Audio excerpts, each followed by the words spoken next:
नमस्कार, सत श्री अकाल। आईवीएफ ਦੇ ਪੇਜ ਤੇ ਅੱਜ ਤੁਹਾਡਾ ਸਾਰਿਆਂ ਦਾ ਫਿਰ ਤੋਂ ਸਵਾਗਤ ਹੈ।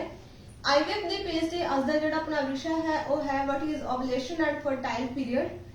इस टॉपिक ਨੂੰ ਜਾਣਨ ਦੇ ਲਈ ਆਓ ਮਿਲਦੇ ਹਾਂ ਡਾਕਟਰ ਮਾਧਵੀ ਅਰੋੜਾ ਸੇਠੀ ਜੀ ਨੂੰ ਤੇ ਡਿਸਕਸ ਕਰਦੇ ਆਪਣਾ ਅੱਜ ਦਾ ਵਿਸ਼ਾ। ਸਤ श्री अकाल मैम। सत श्री अकाल जी।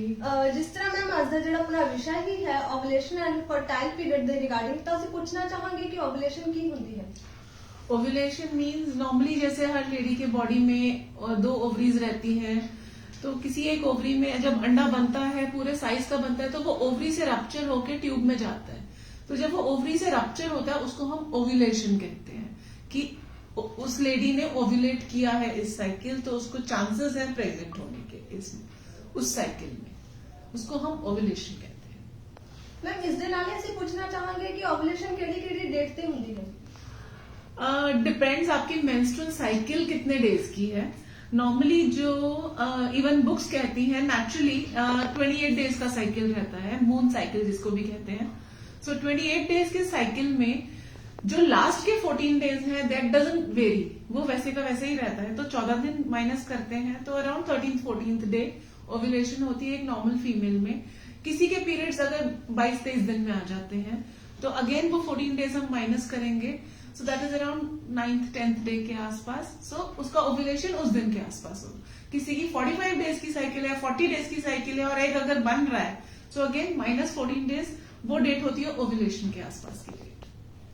ਤਾਂ ਜਿਵੇਂ ਕਿ ਤੁਸੀਂ ਦੇਖ ਹੀ ਸਕਦੇ ਹੋ ਕਿ ਆਪਾਂ ਨੇ ਜਾਣਿਆ ਹੈ ਕਿ ओवुलेशन ਕੀ ਹੁੰਦੀ ਹੈ, ਕਿਹੜੀ ਡੇਟ ਤੇ ਹੁੰਦੀ ਹੈ। ਤਾਂ ਮੈਮ ਅਸੀਂ ਪੁੱਛਣਾ ਚਾਹਾਂਗੇ कि अलग-अलग पेशेंट ਦੀ अलग-अलग ओवुलेशन डेट ਹੁੰਦੀ है। आई थिंक इस क्वेश्चन का जवाब मैंने दे ही दिया पहले। जो पेशेंट की मेंस्ट्रुअल साइकिल होती है उसमें दो फेजेस होते हैं। एक होता है फॉलिकुलर फेज जो फर्स्ट हाफ ऑलमोस्ट पड़ता है, second half luteal phase. Luteal phase का ड्यूरेशन मोस्टली सिमिलर रहता है। जो फॉलिकुलर फेज होता है उसका टाइम वेरी करता है। सो अगेन साइकिल की लेंथ के हिसाब से आपका ओवुलेशन डेट फिक्स हो जाता है। ਜਿਵੇਂ ਕਿ ਆਪਾਂ ਨੂੰ ਇਹ ਪਤਾ ਹੀ ਹੈ ਕਿ ਡਾਕਟਰਸ ਨੂੰ ਤਾਂ ਮੈਂ ਪਤਾ ਹੀ ਹੁੰਦਾ ਕਿ ਅਲਟਰਾਸਾਊਂਡ ਤੋਂ ਪਤਾ ਕਰ ਲੈਂਦੇ ਨੇ ਕਿ ओवुलेशन डेट ਕੀ ਹੋ ਸਕਦੀ ਹੈ। ਤਾਂ ਮੈਮ ਇੱਕ ਕਾਮਨ ਮੈਨ ਇਸ ਨੂੰ ਕਿਵੇਂ पता कर सकता है। आजकल ओवुलेशन किट्स आती हैं, नहीं तो आप टाइमली इंटरकोर्स वैसे प्लान कर लीजिए। ओवुलेशन किट्स LH किट्स होती हैं, तो अगर उसमें पॉजिटिव आता है तो विदिन 24 आवर्स ओवुलेशन होने वाली है। सो जिस डेट के अराउंड आप एक्सपेक्ट कर रहे हैं कि आपकी ओवुलेशन होने वाली है, आप LH किट से टेस्ट करके और फिर प्रेगनेंसी प्लान कर सकते हैं एक होम टेस्ट से ही। ਤਾਂ ਹੁਣ ਤੱਕ ਤੁਸੀਂ ਦੇਖ ਹੀ ਸਕਦੇ ਹੋ ਕਿ ਆਪਾਂ ਨੇ ਜਾਣਿਆ ਹੈ ਕਿ ओवुलेशन ਕੀ ਹੁੰਦਾ ਹੈ, ਕਿਹੜੀ ਡੇਟ ਤੇ ਹੁੰਦੀ ਹੈ, ਅਲੱਗ-ਅਲੱਗ ਪੇਸ਼ੈਂਟ ਦੇ ਵਿੱਚ ਅਲੱਗ-ਅਲੱਗ ओवुलेशन डेट ਕੀ ਹੁੰਦੀ ਹੈ। ਠੀਕ ਹੈ, ਔਰ ਇਸ ਦੇ ਨਾਲ ਹੀ ਆਪਾਂ ਨੇ ਜਾਣਿਆ ਕਿ ਕਾਮਨ ਮੈਨ ਇਸ ਨੂੰ ਕਿਵੇਂ ਪਤਾ ਕਰ ਸਕਦਾ। ਤਾਂ ਮੈਮ ਹੁਣ ਅਸੀਂ ਪੁੱਛਣਾ ਚਾਹਾਂਗੇ कि फर्टाइल पीरियड ਕੀ ਹੁੰਦਾ है। फर्टाइल पीरियड अगेन वही दिन होते हैं जिन दिनों में चांसेस ऑफ प्रेगनेंसी हाईएस्ट होते हैं। सो नॉर्मली जो अगेन ओव्यूलेशन के टाइम के आसपास का जो टाइम होता है that is the best fertile period.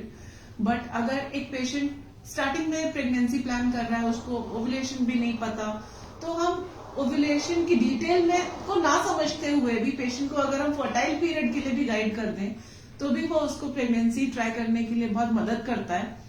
Normally जो फर्टाइल पीरियड हम कंसिडर करते हैं 9th day of your periods to 20th day of your periods, alternate day at least intercourse अगर आप करते हैं तो चांसेस ऑफ प्रेगनेंसी ब्राइट रहते हैं। That is the fertile period. उसके आगे पीछे चांसेस लो रहते हैं प्रेगनेंसी के, बट हाँ यू नेवर नो, जिसकी शॉर्टर साइकिल्स है 9th डे से पहले भी अगर आप इंटरकोर्स करते हैं तो chances of conception are there, it's not zero.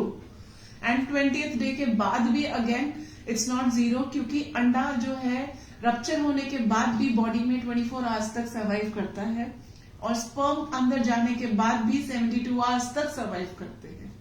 So 9th to 20th day is a fertile period, लेकिन उसका मतलब बिल्कुल ये नहीं है कि 9th डे से पहले आप प्रेग्नेंट नहीं हो सकते और 20th डे के बाद आप प्रेग्नेंट नहीं हो सकते। सो आपकी अपनी साइकिल के हिसाब से आपका फर्टाइल पीरियड बनेगा। So you need to consult your gynaecologist. ਇਸ ਤਰ੍ਹਾਂ ਹੀ ਅੱਜ ਦੇ ਵਿਸ਼ੇ ਦੇ ਵਿੱਚ ਆਪਾਂ ਨੇ ओवुलेशन एंड फर्टाइल पीरियड ਦੇ ਬਾਰੇ ਜਾਣਿਆ ਹੈ। ਤਾਂ ਨੈਕਸਟ ਟਾਈਮ ਤੋਂ ਫਿਰ ਤੋਂ ਮਿਲਾਂਗੇ ਇੱਕ ਨਵੇਂ ਵਿਸ਼ੇ ਦੇ ਨਾਲ। ਤਦ ਤੱਕ ਲਈ ਸਤਿ ਸ਼੍ਰੀ ਅਕਾਲ। सत श्री अकाल।